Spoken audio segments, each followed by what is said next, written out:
ನಮ್ಮ ಮಾಧ್ವರೆಲ್ಲ ಹೆಮ್ಮೆ ಪಡಬಹುದಾದಂತಹ, ತುಂಬ ಅಭಿಮಾನದಿಂದ ಹೇಳಿಕೊಳ್ಳಬಹುದಾದಂತಹ ಒಬ್ಬ ವ್ಯಕ್ತಿ.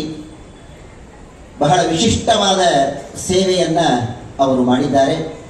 ಅಂತಹ ಒಬ್ಬ ವಿಶಿಷ್ಟ ವ್ಯಕ್ತಿಯನ್ನು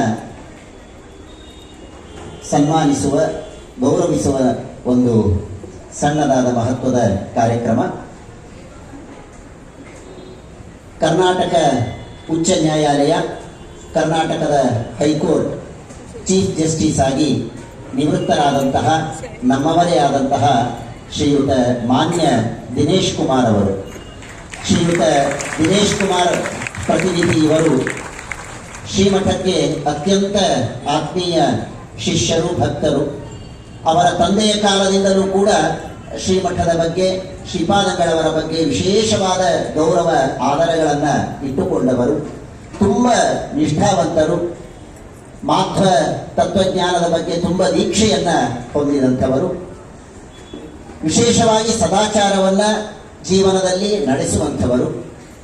ಇಂಥ ಒಬ್ಬ ವ್ಯಕ್ತಿ ದೇಶದ ಅತ್ಯುನ್ನತವಾದಂತಹ ಒಂದು ಸ್ಥಾನಗಳಲ್ಲಿ ಒಂದಾದಂತಹ ಚೀಫ್ ಜಸ್ಟಿಸ್, ಕರ್ನಾಟಕದ ಚೀಫ್ ಜಸ್ಟಿಸ್ ಆಗಿರುವುದು ನಮ್ಮೆಲ್ಲರ ಒಂದು ದೊಡ್ಡದಾದಂತಹ ಹೆಮ್ಮೆಯ ವಿಷಯ. ಶ್ರೀಯುತರು ಅನೇಕ ವರ್ಷಗಳ ಕಾಲ, ಸುಮಾರು 7-8 ವರ್ಷಗಳ ಕಾಲ ಕರ್ನಾಟಕ ಹೈಕೋರ್ಟಿನ ನ್ಯಾಯಾಧೀಶರಾಗಿ ಸೇವೆಯನ್ನು ಸಲ್ಲಿಸಿದರು. ನ್ಯಾಯಾಧೀಶರಾಗಿ ಸೇವೆಯನ್ನು ಸಲ್ಲಿಸಿದ ಮೇಲೆ ಕೊಲಿಜಿಯಂ ಅಂತ ಇರುತ್ತದೆ.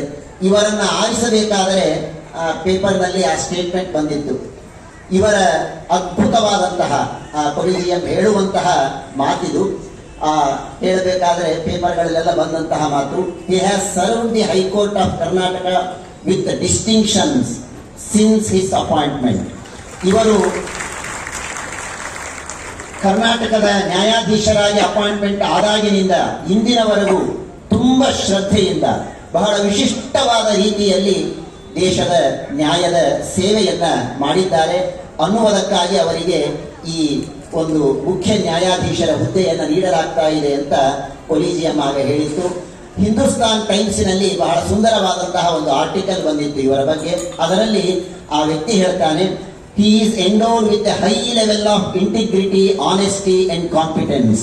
ಅಂತಹ ಒಂದು ವಿಶಿಷ್ಟವಾದಂತಹ ವ್ಯಕ್ತಿತ್ವವನ್ನು ಪಡೆದವರು ಶ್ರೀಯುತ ದಿನೇಶ್ ಕುಮಾರ್ ಅವರು. ಇವರು ಅನೇಕ ರೀತಿಯಿಂದ ದೇಶದ ಸೇವೆಯನ್ನು ನಾನಾ ವಿಭಾಗಗಳಲ್ಲಿ ಮಾಡಿದ್ದಾರೆ.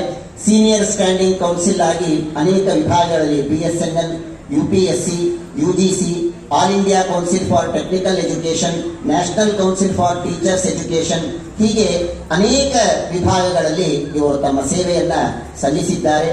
ಮುಖ್ಯವಾಗಿ ಇವರು ಈಗ ಪ್ರಸ್ತುತ ಮುಖ್ಯ ನ್ಯಾಯಾಧೀಶರಾಗಿ ಚೀಫ್ ಜಸ್ಟಿಸ್ ಆಗಿ ನಿವೃತ್ತರಾದ ಮೇಲೆ ಇವರು ಈಗ ಪ್ರಸ್ತುತ ವಿಶಿಷ್ಟವಾದ ಸ್ಯಾಟ್ ಅಂತ, ಸೆಕ್ಯೂರಿಟೀಸ್ ಅಪೆಲೇಟ್ ಟ್ರಿಬ್ಯುನಲ್, ಅದರಲ್ಲಿ ಪ್ರಿಸೈಡಿಂಗ್ ಆಫೀಸರ್ ಆಗಿ ಇನ್ನು 4 ವರ್ಷಗಳ ಕಾಲ ಅವರು ತಮ್ಮ ಸೇವೆಯನ್ನ ಮಾಡ್ತಾ ಇದ್ದಾರೆ. ಇಂತಹ ಒಬ್ಬ ವ್ಯಕ್ತಿ ನಮ್ಮ ಮಾಧ್ವರು ಅನ್ನುವುದು ತುಂಬ ಹೆಮ್ಮೆಯ ಸಂಗತಿ. ಇಷ್ಟಿದ್ದರೂ ಕೂಡ, ಇಷ್ಟು ದೊಡ್ಡ ಸ್ಥಾನದಲ್ಲಿದ್ದರೂ ಕೂಡ ತುಂಬ ಡೌನ್ ಟು ಅರ್ತ್. ಈಗಲೂ ಕೂಡ ಅವರ ಅರ್ಥ ಮೇಲೇನೆ ಕೂತಿದ್ದಾರೆ. ಅವರಿಗೆ ಚೇರ್ ಕೊಟ್ವಿ, ನಾವು ಚೇರ್ ಮೇಲೆ ಕೂಡ್ಲಿಕ್ಕೆ ಅವರು ಸರ್ವಥಾ ಸಾಧ್ಯವಿಲ್ಲ, ಗುರುಗಳ ಮುಂದೆ ನಾನು ಚೇರ್ ಮೇಲೆ ಕೂಡೋದಿಲ್ಲ ಅಂತ ನೆಲದ ಮೇಲೆ ಕೂತಿದ್ದಾರೆ. ಯಾರಿಗೆ ಸನ್ಮಾನ ಅನ್ನೋದು ನಮಗೆ ಡೌಟ್ ಬರಬೇಕು, ಅಷ್ಟು ಸಿಂಪಲ್ ಆದಂತಹ ವ್ಯಕ್ತಿತ್ವ. ಇಷ್ಟು ದೊಡ್ಡ ಸ್ಥಾನದಲ್ಲಿದ್ದರೂ ಕೂಡ ನನಗೆ ಗೊತ್ತಿದ್ದಂತೆ ಪರಮ ಪೂಜ್ಯ ಮಾಹುಲಿ ಆಚಾರ್ಯರು ಹೇಳುವಂತಹ, ಆನ್ಲೈನ್ ನಲ್ಲಿ ಹೇಳುವಂತಹ ಪಾಠಕ್ಕೆ ತಪ್ಪದೇ ಅವರು ಹಾಜರಿರಬೇಕು.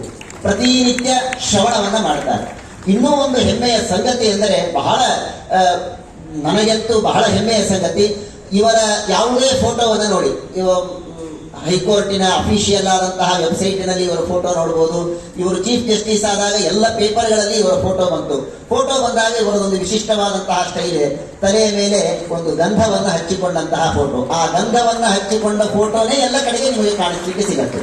ಅಂತಹ ಶುದ್ಧವಾದ ವೈಷ್ಣವ ಚಿಹ್ನೆಯಿಂದ ಕೂಡಿದಂತಹ ಇವರ ಭಾವಚಿತ್ರವನ್ನೇ ನಮಗೆ ಎಲ್ಲ ಕಡೆಗೆ ನೋಡಲಿಕ್ಕೆ ಸಿಗುತ್ತೆ. ಅಷ್ಟು ಸದಾಚಾರದಿಂದ ಇದ್ದು ಈ ರೀತಿಯಾಗಿ ಇರುವಂತಹ ಒಬ್ಬ ವ್ಯಕ್ತಿ ದೇಶದ ಒಂದು ಉನ್ನತ ಪದವಿಯನ್ನ ಅಲಂಕರಿಸಿದ್ದು ನಮಗೆಲ್ಲ ಹೆಮ್ಮೆಯ ವಿಷಯ. ನಮ್ಮ ಮಠದವರೇ ಪರಮ ಪೂಜ್ಯ ಶ್ರೀಪಾದಂಗಳವರ ಅತ್ಯಂತ ಆತ್ಮೀಯ ಶಿಷ್ಯರಾಗಿದ್ದು ಅವರು ಈ ಪದವಿಯನ್ನ ಹೊಂದಿ ದೇಶದ ಸೇವೆಯನ್ನ ಮಾಡಿದ್ದಕ್ಕಾಗಿ ಇನ್ನು ಅವರ ಬಗ್ಗೆ ಹೇಳುವುದು ಬೇಕಾದಷ್ಟು ಇದೆ. ಅವರು ಅನೇಕ ಪ್ರಸಂಗಗಳಲ್ಲಿ ತುಂಬ ಕಾಂಪ್ಲಿಕೇಟೆಡ್ ಆದಂತಹ ಅನೇಕ ಸಂದರ್ಭಗಳಲ್ಲಿ ಅವರ ಅತ್ಯುತ್ತಮವಾದಂತಹ ಜಡ್ಜ್ಮೆಂಟ್ಗಳು, ನಿರ್ಣಯಗಳು ಅನೇಕರಿಗೆ ಮಾರ್ಗದರ್ಶಕವಾಗಿದೆ. ಅಂತಹ ಉತ್ತಮ ಸೇವೆಯನ್ನ ಮಾಡಿದಂತಹ ಅವರಿಗೆ ಈ ಸಂದರ್ಭದಲ್ಲಿ ಶ್ರೀಮಠದ ವತಿಯಿಂದ ಒಂದು ವಿಶೇಷವಾದಂತಹ ಸನ್ಮಾನವನ್ನು ಮಾಡುವುದು ನಮ್ಮ ಸೌಭಾಗ್ಯ ಅಂತ ಭಾವಿಸ್ತಾ ಇದ್ದೇವೆ. ಹಾಗಾಗಿ ಶ್ರೀಯುತ ಮಾನ್ಯ ದಿನೇಶ್ ಕುಮಾರ್ ಅವರು ಬಂದು ಗುರುಗಳಿಂದ ಆಶೀರ್ವಾದವನ್ನ ಪಡೆಯಬೇಕು ಅಂತ ನಾನು ಅವರಲ್ಲಿ ವಿಜ್ಞಾಪನೆಯನ್ನ ಮಾಡಿಕೊಡ್ತಾ ಇದ್ದೇನೆ. ಅವರ ಧರ್ಮಪತ್ನಿಯವರು ಕೂಡ ವೇದಿಕೆಯ ಮೇಲೆ ಬಂದು ಗುರುಗಳಿಂದ ಆಶೀರ್ವಾದವನ್ನು ಪಡೆಯಬೇಕು ಅಂತ ಕೇಳಿಕೊಳ್ತಾ ಇದ್ದೀನಿ. ಸಂಗತಿ ಅಂದ್ರೆ ನಮ್ಮ ಮಠದ ಎದುರಿಗೆ ಇರುವಂತಹ ನ್ಯಾಷನಲ್ ಕಾಲೇಜಿನಲ್ಲೇನೆ ಇವರು ಅಧ್ಯಯನವನ್ನ ಮಾಡಿದವರು. ಅದು ಮತ್ತು ಒಂದು ಹೆಮ್ಮೆಯ ಸಂಗತಿ ನಮಗೆ.